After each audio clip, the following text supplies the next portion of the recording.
ეს არის მარტივი, მაგრამ მნიშვნელოვანი ელექტრული სქემა. უყუროთ ვიდეოს, ხოლო შემდგომ დეტალურად ავხსნათ თუ რა ხდება აქ. დეტალურად განვიხილოთ მთლიანი სქემა, მოწყობილობები, რა არის მოცემული და როგორ ხდება ჩართვა. პირველი ჩვენ გვაქვს ავტომატური ამომრთველი MCB 2 პოლუსა, ეს ყოფილა MCB. ხშირად არის ჩვენთან გავრცელებული ავტომატი, თუმცა მას ავტომატი იმიტომ ქვია, რომ ის ავტომატურად მუშაობს. ასევე ის მუშაობს მექანიკურად, როდესაც ჩვენ მას ხელით გადავრთავთ, ჩავრთავთ, გამორთავთ, მაგრამ მისი ფუნქცია არის გადატვირთვა აღმოაჩინოს, დამოკლება აღმოაჩინოს და ქსელი ავტომატურად გათიშოს, გვიცავს ამ შემთხვევაში.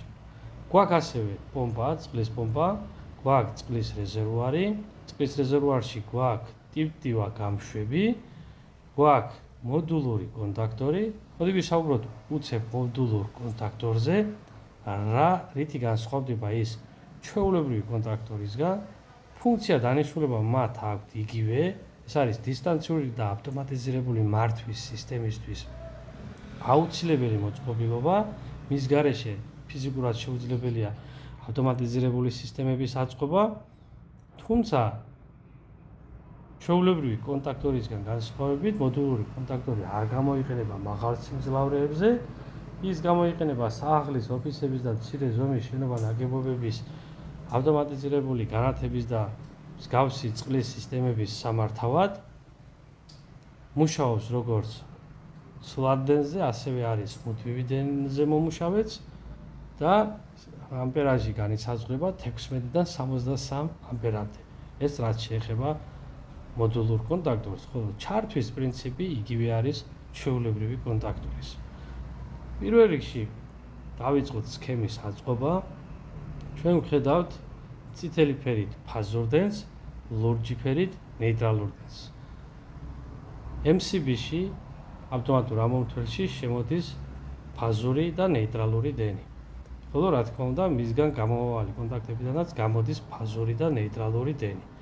კონტაქტორის თავარ კონტაქტებზე, ანუ აი ამ თავარ კონტაქტებზე პირდაპირ შეერთებული არის ფაზური და ნეიტრალური დენი, ხოლო დამხმარე, ანუ გამშვებ კონტაქტებზე A1-ზე და ქვევით A2-ზე, სადაც უნდა შევიდეს ფაზური და ნეიტრალური დენი, რომელიმე მათგანის მართვა უნდა მოხდეს.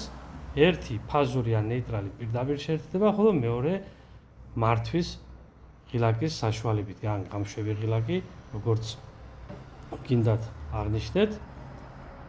ამ შემთხვევაში ასევე მისგან გამომავალი კონტაქტებიდან გამოდის ფაზური და ნეიტრალური დენი და მიდის უკვე პომპაზე, შეერთებული არის პომპაზე, ხოლო რეზერვუარში მოთავსებული არის უკვე აი ეს გამშვები ტივ-ტივა ღილაკი.